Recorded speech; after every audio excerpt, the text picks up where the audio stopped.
Okay, well, hello there, ladies and gentlemen, everybody out there. This is Deputy Jason Blanchard with the Douglas County Sheriff's Office here for another wonderful lunch with law enforcement. Got some awesome guests to be able to come and just speak with you guys, give you a little game plan before we get started. It's going to be you asking whatever you want in the comments of this Facebook Live, Twitter Live, or Periscope Live, and YouTube Live. We've got them all up right now. So if you ask your questions in the comments, we're going to do our best to answer them. And hopefully be able to just reach out to as many people as we can, any way we can. So that being said, why doesn't everybody on the air here introduce themselves? Good. Hi, everyone. Tony Spurlock, your Douglas County Sheriff. Glad to be here. Hi, it's Holly Nicholson-Cluth. I'm your Undersheriff. I'm Sergeant Jeff Miller. I'm the Sergeant of the Community Resource Unit. And again, I'm Jason, and I am in Community Resources also. I guess we can just dive right in with questions coming in. First question is, are there any planned peaceful protests in Douglas County that we know about? So I can answer that. There has been a couple in the town of Castle Rock and town of Parker. Nothing in the unincorporated parts of Douglas County that we have been told of. So it's been very peaceful in Douglas County, and as a matter of fact, the protests that were both at Festival Park, O'Brien Park, and the one that was up at Legend High School in Parker were very peaceful and very appropriate for the people that were there. So it was not an event to report upon in the sense of anything that was a problem. Everyone was safe and got through the protest. And I want to mention, if I could real quick, we have a variety of places around the county where people just pop up and decide to express their First Amendment rights, put up signs, wave at people. Our officers typically wave back, and that's been happening kind of around the county. I actually had the opportunity to go out and work in the field a little bit this weekend, and it was just super encouraging here in Douglas County. Like the residents, while we understand that there's a lot going on out there, the residents of Douglas County seem, far and away to just be really supportive of what we do and how we do it, because we do have such a long history of excellent service for our community. And we appreciate everybody out there. Just know that when you give us a wave still, when we know there's a lot of tension out there, that we're really grateful, and that you give a smile and that you thank us for what we're doing, because we are here to protect you. No matter what, no matter who you are, we're here to protect you. Jeff, you got any questions over there? Well, let's see. I don't know if the sheriff if he has anything he wants to talk about first before we start firing questions at him, or. Sure, I'll just throw a few things out there. Obviously, the top of the news for the past really 2-3 weeks has been a lot of the civil unrest that is surrounded and was surrounded by the murder of George Floyd in Minneapolis, Minnesota. I posted on my Facebook page and the office Facebook page my disgust of that behavior. And I still stand the same way. I think that behavior was completely, inappropriate, and in my opinion, rises to the level of a criminal behavior. But I will tell you, I don't want to talk so much about Minneapolis, whatever. I'd really like to talk about Douglas County and what goes on here, and how we have tried to be as transparent as possible with inside the law, to share our actions, to share what we're doing, to talk about our training. We have our policy up on our webpage, and what we really hope to do is to engage our community so we don't have those things that happen in other jurisdictions. And I hope that we are able to do that for everyone. And if there's a question, I always ask for people to be engaging with us, and we'll continue to try to answer every question that we have, that you have, that we can, that's around this topic. It's a very it's a sensitive topic in the sense because it was just horrific what happened. But the other part is that everyone has the right to peacefully assemble, and we should make sure that you can safely do that. And we've been able to do that here in Douglas County. Obviously, there was a lot of things that happened in Denver, and they're our partner city, and we do a lot of work, joint work with them. And we did have officers down there that assisted them during a number of their protests. And we want to assure you that our officers, acted the same down there as they act here. And, that was really the key to us, is to making sure that people were safe in that community when these protests were occurring. So, I want to thank all of the folks that sent emails and text messages and phone calls to my office, supporting us and thanking us, to make sure that we know that the community supports us, and we thank him for that. But also, this is one of those kind of topics that is difficult, but we are not afraid to have that conversation. Okay, then I'll fire a question off right away about defunding. There been any rumors of defunding, and if there was, do you know how we would handle that? Well, no, and I have to be real honest. That's and I'm just going to say that that's a knee-jerk reaction to people who really don't have a clue or a concept about their government. They should actually probably spend a little bit more time in their government. The law enforcement agency, this office, is a constitutional office. It is required by the state. It's required by the Constitution of the state of Colorado. So they really can't defund it. It has to happen, and there are reasons behind that in the Constitution. So that is something that I think people say, and it's understandably that people are frustrated and they say, well, we just want to get rid of the police. Well, I argue and I urge people to be involved with the police and their law enforcement, so we don't have to have this kind of conversation. So there has not been any conversation. I have met with the 3 commissioners 15 times since that date, and we talk regularly, and they are in support of this office and support of all the other offices. So I don't see anything of that happening at all, and also just the basic surrounding conversation with it. If I could pop in real quick on that to follow up with what Sheriff Spurlock said. We really are very involved in our community. In fact, we have a large portion of our community working with us on a volunteer basis. And I think that really makes a difference, because we have those representatives in the community that work with us, that understand our challenges, and are out there policing their own citizens, their friends, neighbors, and the rest of the citizens. They're an eye for us. They help prevent crime.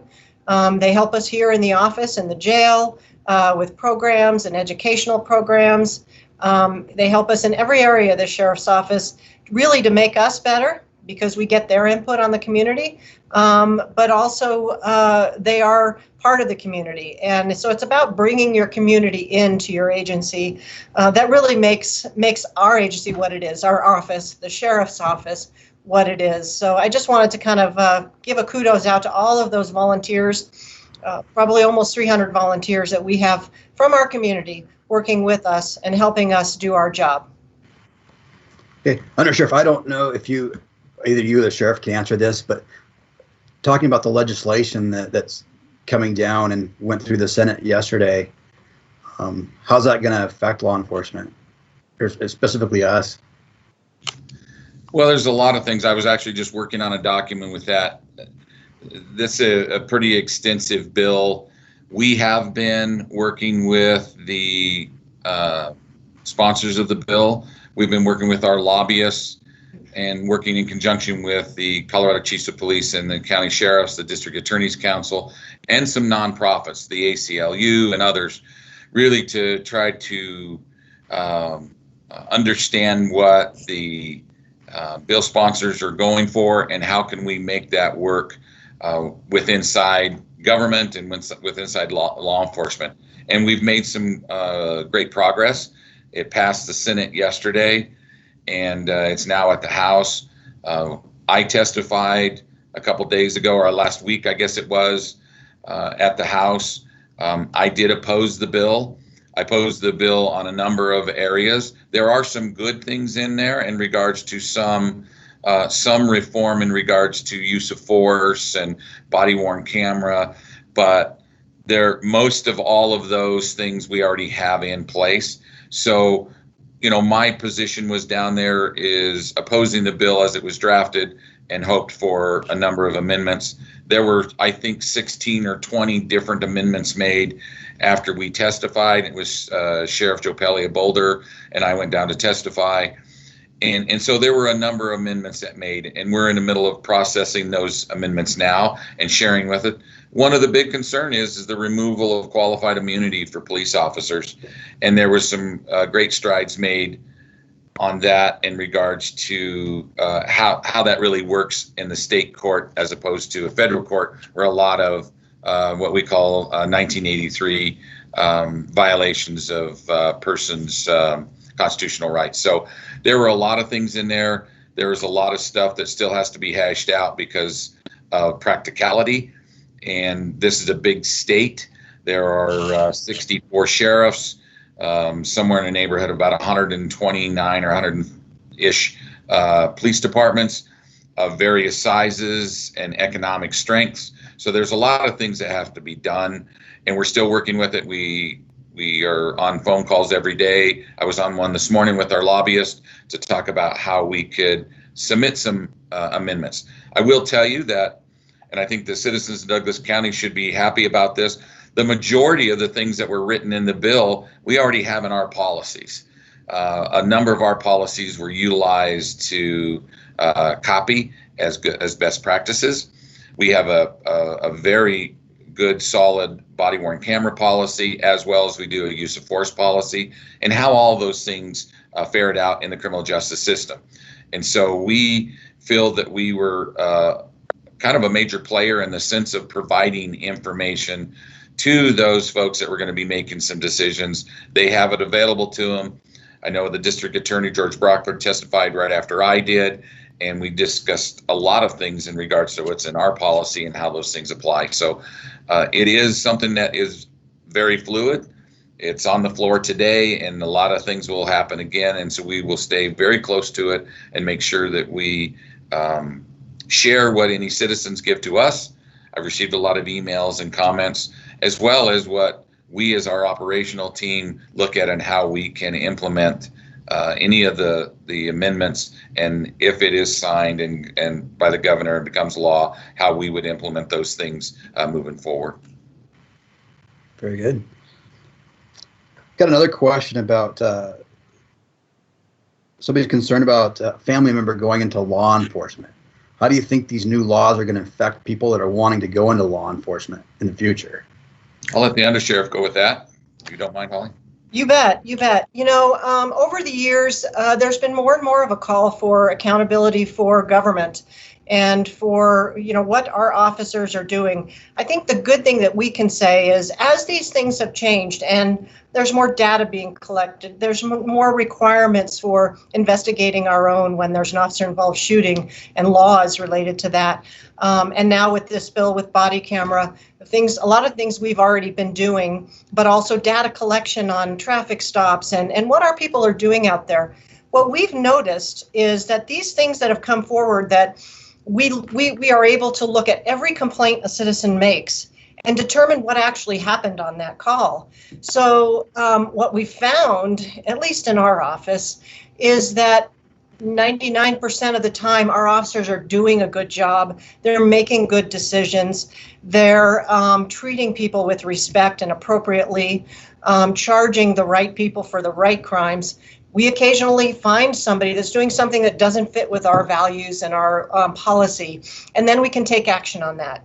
I feel good about the fact that we look into complaints by citizens. I think if your family members going into the academy, something to keep in mind for you is probably their welfare. How are they doing?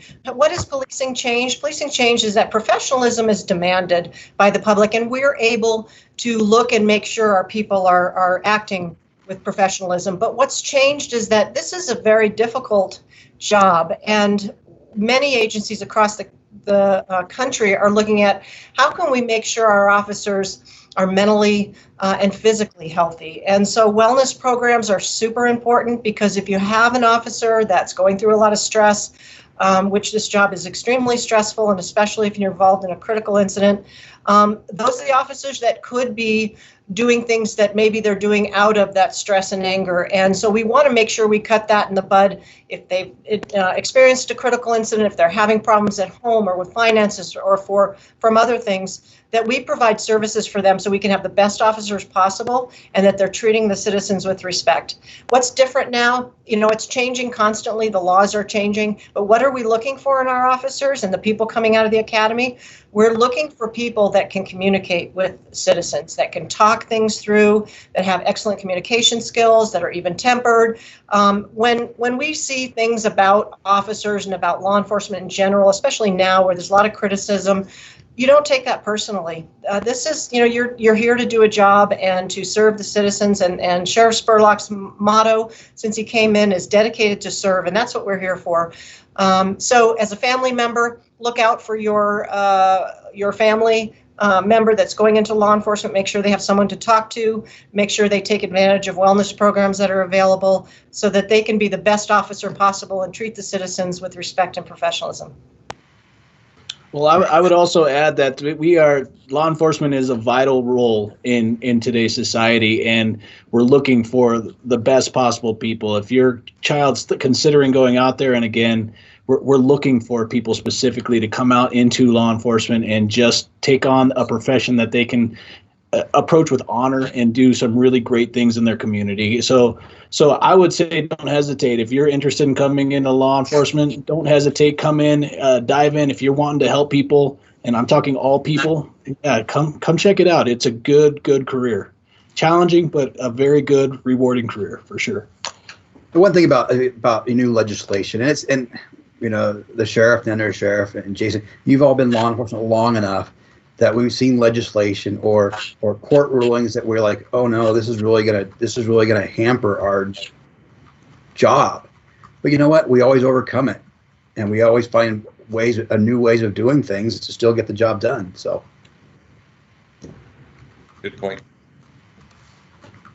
Just a reminder for everybody out there that we are answering questions that you're asking. If you put them in the comments of either the YouTube, the Facebook, or the Periscope, we're going to answer those questions appropriately. So please keep the questions coming so we have something to talk about other than what we feel like talking about. We can talk about what you want to talk about.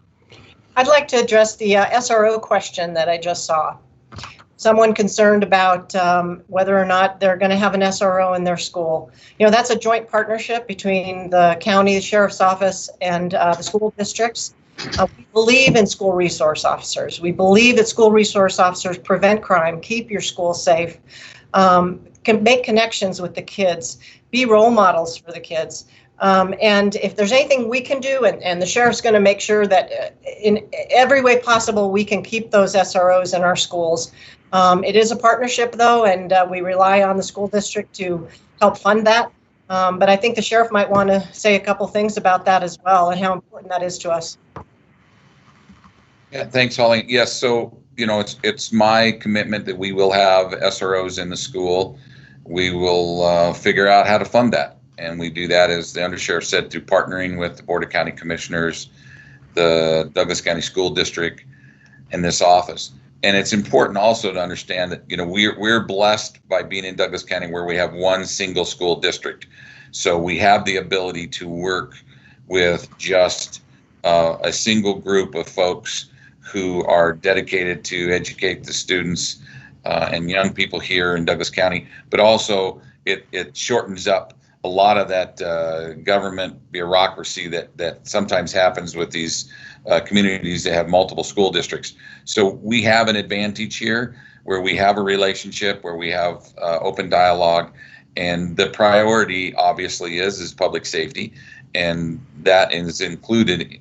What is included in that is school resource officers and how we would deploy those. So the plan when school opens again, which I hope is on a timely manner here with all this COVID stuff. If school starts, we will have SROs in those schools. Right, here's a question we have about citizens academies and ride-alongs. And we do have a citizens academy, and that starts in mid-September. We actually, matter of fact, we were talking about that yesterday, and some of what the classes are going to be. Along with that citizens academy, we also have what's called a alumni academy. So once a quarter, we do some new training and do some different things from the department that people that have been through our citizens academy can keep learning about our department.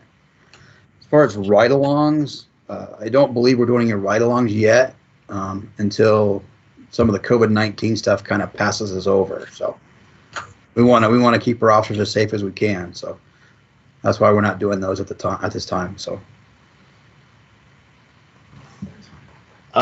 But in the future, if you are interested in a ride-along, we do definitely do them once everything does clear up. You can reach out to the patrol secretary who will get you, it's a quick background check that you would have to go through.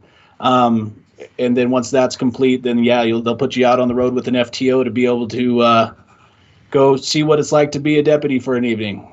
They won't put you in any danger, to be clear. They'll actually, if there's any real dangerous calls, which there's always dangerous, they're going to have you sit in the car, though, if it's one that's obviously, because we're not willing to put any of our public in danger for any reason.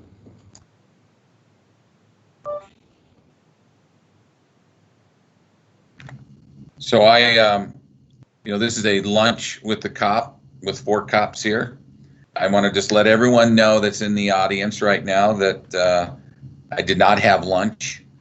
Nor did Jason Blanchard, who is eating lunch. You can see he has his little drink there. Share with anybody else for lunch. So I hope that if you're watching, drinking water, enjoying a lunch, because the undersheriff and I, we were working all morning and did not get to our lunch break. So, but Jason, thank you for having lunch with everyone here. I appreciate it. I'm not eating. I've got water. Okay. I need to eat. I'm getting grumpy. All right. Here's another question from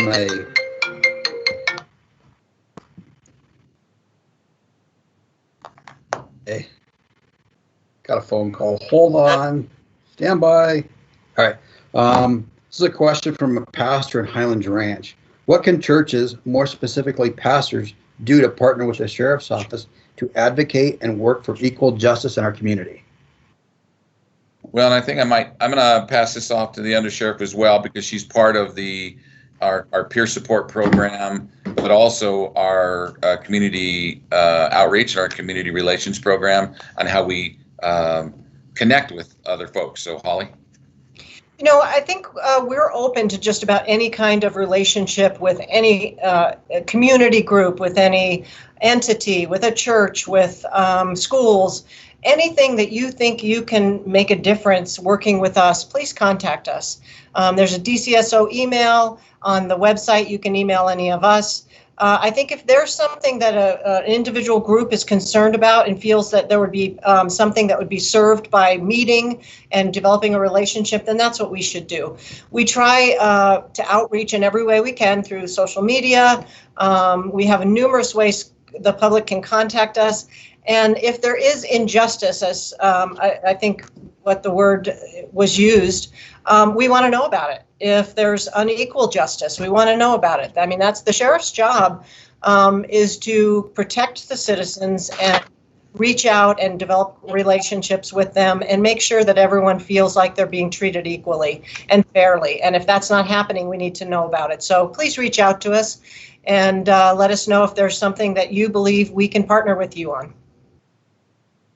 And for those in law enforcement, I would add, if you asked what you could do for them, pray for us. I mean, we would be very much appreciative of prayer, because, this is hard for all of us. We're all dealing with a lot right now. And I mean, just know that if you guys are behind us, if the churches are behind us, if the prayer is behind us, we'll be able to get through and hopefully make that positive difference in the world that we all really want to make.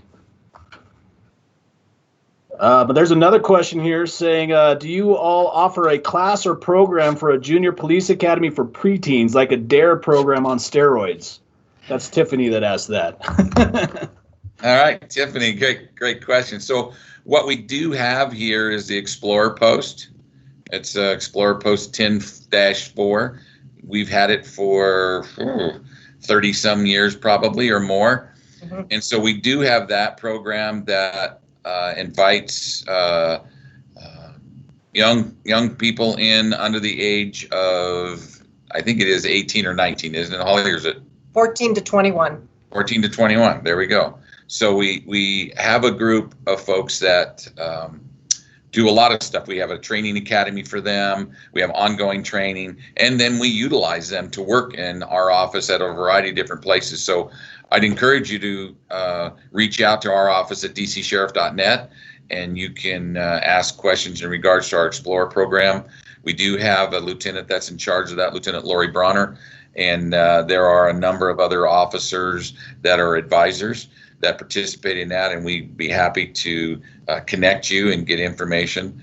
Obviously, we are still working on some restrictions from COVID-19 on how we would be doing that type of training for new recruits as well as new volunteer programs.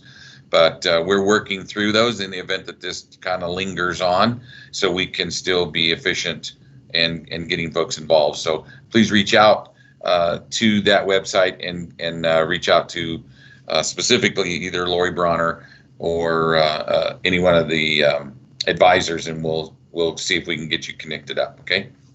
Good we question. also have a have a youth academy that occasionally is put on. I think that's mostly high school. So as far as outreach for preteens, probably looking at more of just the educational standpoint of the YES program and teaching youth education and safety in schools. And that goes into more of a education about things that preteens get involved with, social media, drug abuse, those types of things. It took the place of DARE. So when you asked about DARE, our youth education and safety in schools has taken the place of the DARE program in educating kids about the dangers of things that they're going to come in contact with. I wanted to give a little shout out. I see that Sheriff Mike Akery, former Sheriff Mike Akery, is online watching. He was very involved in the Explorer program.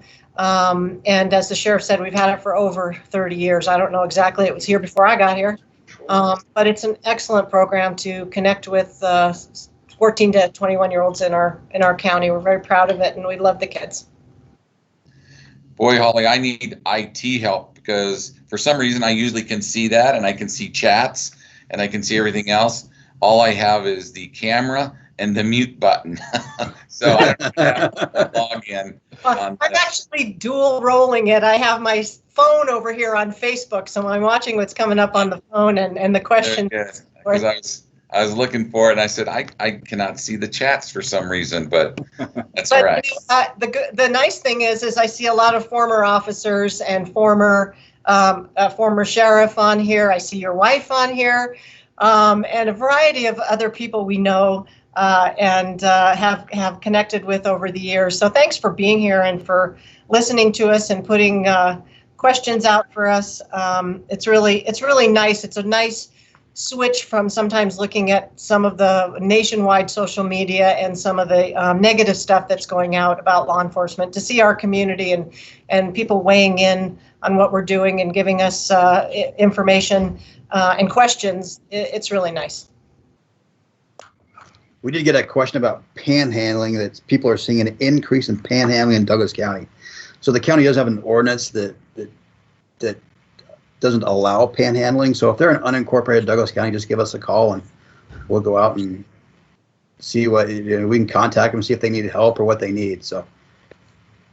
And to be clear, that is unincorporated Douglas County. We don't really go into Castle Rock or Parker or Lone Tree's jurisdiction to do that panhandling, because that is where I happen to see a lot of it happening. So let's see. This is a bit of a difficult question, but it is one that I think is worth addressing. It says, do you foresee any Douglas County officers quitting due to the current situation? I don't think so. I think we have great officers here. They're very well trained. We keep them informed. I don't see large groups for sure. We always have folks that are retiring, and we have folks that find employment elsewhere, and sometimes maybe their spouse gets a job and has to move to another city or state. And so that happens regularly because we're just a large enough agency for those things to occur. But I don't think that people are going to vacate law enforcement given this new bill and what's happening. I think what the sergeant said was right. We find ways to overcome. We've had a lot of laws that have been enacted in regards to a variety of different things, and it's our job to work through those and find ways to take those laws and apply those to public safety and make sure that we do a great job in doing that. And so we have a lot of creative people here, and I see that we'll continue to do that. So I don't think we're going to lose folks. Well, I would add, I think that we have some people that are truly dedicated to this profession and dedicated to serving this community in every way they possibly can. I think that there's going to be definitely a lot of people that are willing to stick it out. And while it is difficult right now, just being willing to dedicate that just excellence to the community in general. Here's a question for you, Sheriff. Do you want to address qualified immunity? Sure. Well, qualified immunity is in itself, the law is a complicated quagmire. But in essence, what it is it allows government officials, and I'll give you an example. A legislator has qualified immunity. If they make a mistake in writing a bad law, they cannot be sued because of that. If a judge makes a decision that is overturned by a higher court, that judge is not held responsible for that decision, good, bad, or indifferent. Many people have qualified immunity in the government.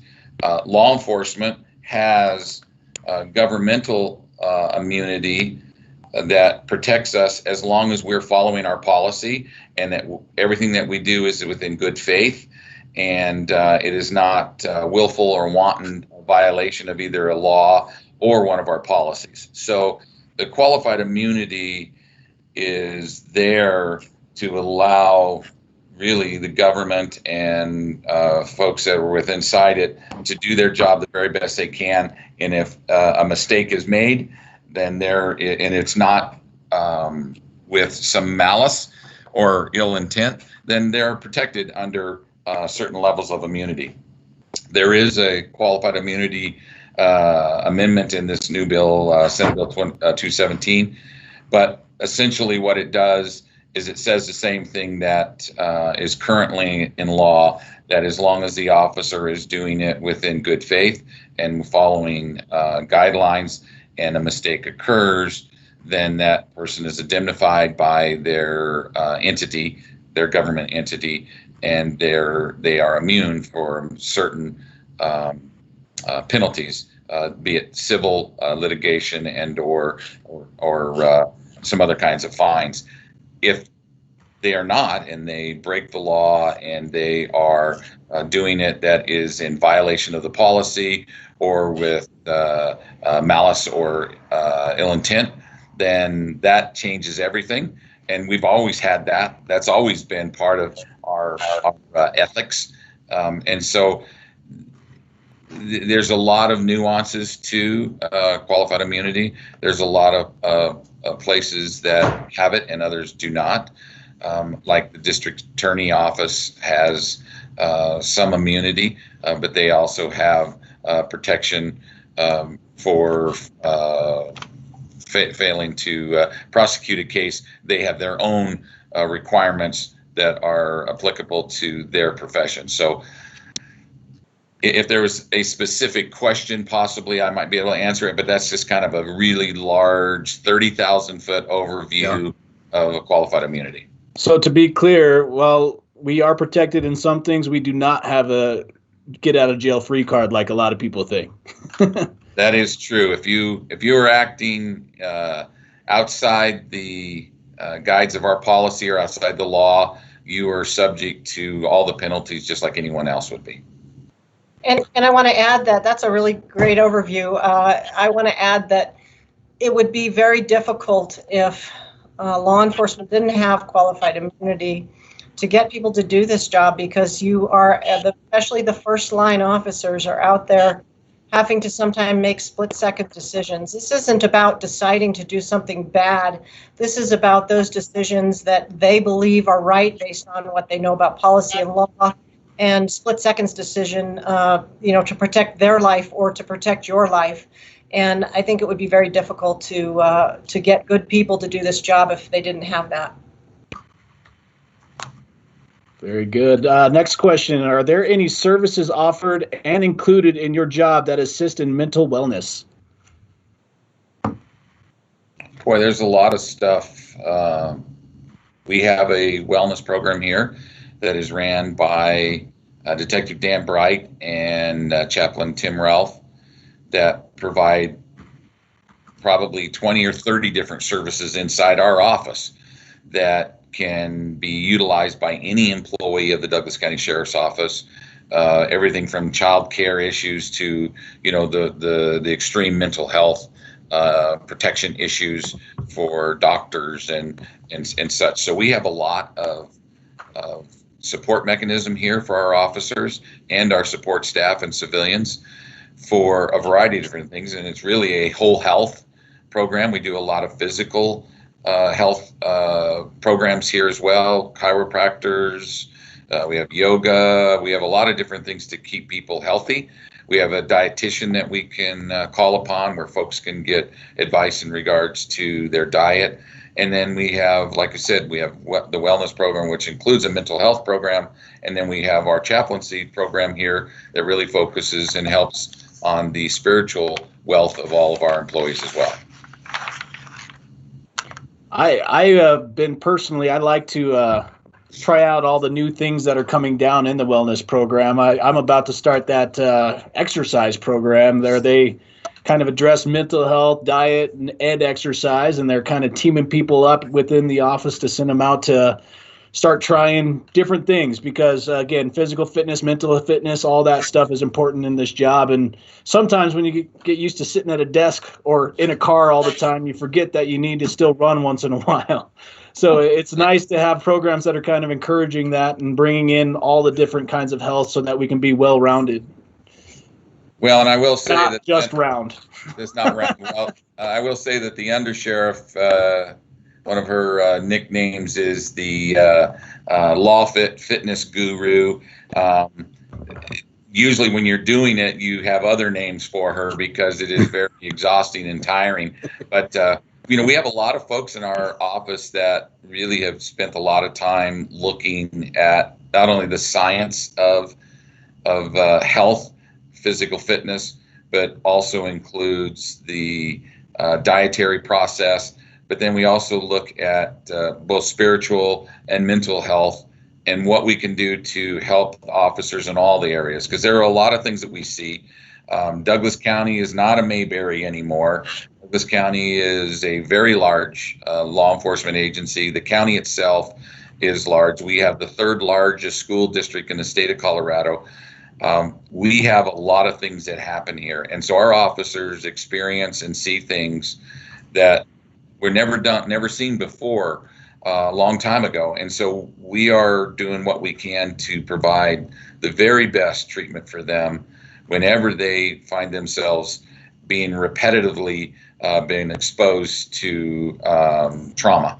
And we have some great programs. And like I was saying, the undersheriff was really big behind our fitness program and put together a fitness program out at our range. And we have a lot of folks that are now instructors that are doing that. And it's really one of the things that we strive to do is making sure that we're physically fit, but also mentally and well-rounded in all aspects of this job. And so I'm glad, Jason, that you're going to be a part of that. I might want to use you when it's a tag in. I try to tag in as many as I can so I can find people that when we have to do the law fit, I can still get it done. Just for everyone knows out there in Douglas County, I can still pass the minimum requirement that is necessary. I heard a lot afterwards, but I can get it done still. Why am I hearing the public shout prove it right now? I don't. I've seen him do it, so I was actually impressed. So That's absolutely. Right, yeah. I need a lot of ibuprofen afterwards. Okay. Oh. We got a question about community safety volunteers. And do you see an increase in need of those people and wanting to expand the program? Not sure. Anyone want to take a stab at that? I can take a stab at that. I believe they hold academies a couple times a year in conjunction with the municipalities to recruit community safety volunteers, and then those volunteers decide whether they want to help on patrol and detentions and investigations, but it kind of gives them the basic information and education they need to volunteer in this office. I think they're always looking for candidates. You know, people do it for a number of years. They may have a reason why they can't do it anymore, or they move. So I think they're always looking for them. Unfortunately, during COVID-19, we decided, because many of our volunteers are older individuals, senior citizens, and we didn't want to put them at risk by having them in the office. So as things slowed down in their area, we didn't have them in the office, but they've started to return. We're so grateful for them. The community's grateful for them because they accomplish some of the jobs that we may not get to right away. And now they're able to serve again, and they're out there serving. So I think that if you're interested in that type of thing, please go on our website and find the contact that you can click on to find out when are we having another academy. We love our volunteers, and we're always looking for more. Great group of people. If you're just bored sitting at home, a lot of the guys and gals are just saying, I couldn't sit at home anymore. I needed something good to do. And they got out here, and they get to do a lot of stuff at CSVs these days. The program has expanded from, just doing VIN verifications, what it used to be. There's guys that are out patrolling. There's, not taking law enforcement action, but doing some patrolling and that kind of stuff. People that are working in investigations, down in detentions. All kinds of stuff you can do in that program. So if you're ever interested in, killing some boredom in your retirement or before retirement, you just got some time on your weekends, come and play. We always appreciate you and love having you out. Here's a change. Here's a COVID-19 question about the jail. How is the operation of the jail going right now with COVID-19? And, there's a lot of jails that aren't accepting anything but felonies. I don't think we ever got to that point. I think we were taking all arrests, misdemeanor and felonies. So I can touch on that. So we did comply with some of the court rulings. Some of our folks that were doing weekend sentencing were furloughed and released just because they were only here for 2 days and they were out in the community, and we didn't want them to be ill, and we didn't want them to bring any illness into the facility. So we did eliminate some of those programs, but we have a great program. This is fairly new jail. This jail is 20 years old, and in some portions of it's even younger than that. So we have a pretty sophisticated facility that allows us to bring folks into the jail and have them immediately seen by a nurse or a doctor, temperature taken, a variety of different things. And so we can assess the health and welfare of that inmate before they're really into the core of our facility. And if they need to go to a hospital, we can do that. Otherwise, we can bring them in, and we have a quarantine area. And that worked out very well. We only had 2 inmates that were tested positive for COVID. Early on into the COVID time, we were able to segregate them and work through bonding and medical staff to get them released. And we didn't, we did minimize our transfers from one county to the next, but if someone was arrested in this county, we brought them to this jail, and they were incarcerated. And we did work with the courts in compliance with the rules to let some of them bond out, or not let them. They had the right to bond out, but we had the process streamlined a little bit more. So we didn't really have any big issues. Our jail is very clean. All the staff and inmates wear masks. So if you're in jail and you're outside your cell, you're wearing a mask. All the employees are wearing masks. Is cleaned daily, and I think a large portion of all of our precautions kept the infection really, really low inside our facility, which I think is so important to focus on. So they asked a question about when things might get back to normal, and that in the jail, and we can't really ask that question or answer that right now because we don't know at what point, you know, jail deputies will be able to not wear masks or anything like that. I mean, that's something no time can tell. Yeah, and you know, and we're a law enforcement agency, so I am compelled to follow the law, and the current law at hand is the public health orders through Tri-County Health and the state. We are a government entity, and we are compelled to follow those. So we created our policy that's inside that. And as you can see, all of us are in our private offices, so we don't have to wear a mask. But if you're moving through our hallways, we do, just so we can minimize the illness in our office, and as well as in the jail. And so we work very closely with Tri-County Health to make sure that what we're doing in our facility, for everything from medical to food services to all the programs, that we provide the very best service we can for the inmates, because I am constitutionally required and morally required to make sure that those folks stay healthy and are healthy and can seek justice the way that our country has designed it to do. So that is where we're at right now. I don't really know when we're going to be able to change those things, but I will tell you that we are blessed to be here in Douglas County, because we have a lot of support, not only from our Tri-County Health, but from our Board of County Commissioners, who have provided us a lot of resources to make sure that we can keep all the employees and then anyone that we come in contact to safe. Very good. Sheriff, we've got some guy on here named Bill Elder or something like that. Says he'd love to live in Douglas County, but he has to live in El Paso for some reason. Don't know the guy. Never heard of him before, but I will say that the good Sheriff Bill Elder of El Paso County, good to see you and hear you are on here, Bill.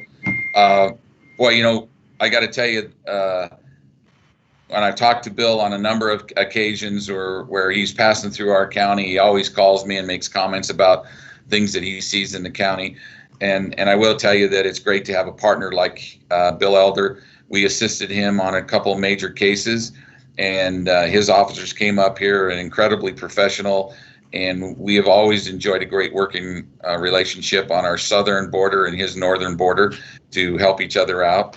And he and I have gone to a couple conferences together and spent some time, and I've known him for some time, and he runs a great shop down in El Paso County. So it's good to see that you gave us a shout out, Bill. Thanks. We've got another question asking, what's our average inmate population right now? So what do you know what it is, Holly? Because I didn't get the report. Yeah. Right now it's about 200. It's been down. It usually is about between 300 and 330. But with COVID, the courts haven't been in session for normal cases.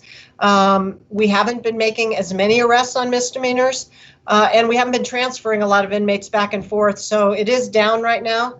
But typically it's about 330. It's right around 200.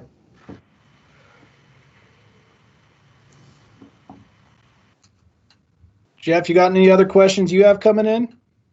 I don't. So why don't we think about wrapping up then? And do you guys want to just close out with the community? Anything you'd like to say to them specifically? Go ahead, Holly.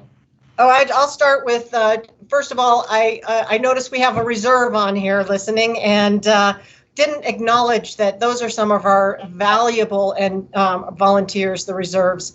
Those guys, you'd look at them and not know the difference between one of our full-time officers and one of them that go out there and come in here, volunteer to do this job, some of them for many, many hours a week. So thank you, reserves for Douglas County Sheriff's Office, for your time commitment and selfless acts of volunteering. Other than that, thank you all for your comments. Please continue to send these great comments. We really do listen. We put them out sometimes on our monitors so the officers and civilians can see that our citizens appreciate us. We love them and we value them. So thank you. Sheriff? Thanks. So I do also appreciate all of the staff that work together to make this happen, and the folks that are out in the field today and on the job and will be coming to work shortly. I do appreciate all of them and their commitment to the citizens of Douglas County. And, we're always going to get, in this job right here, we're always going to get someone who's unhappy, that doesn't like what we're doing, or feels that they might have been wronged. I always encourage them to reach out to me personally. You can reach out to my office easy. My email is on the website, and I always return calls and emails to folks.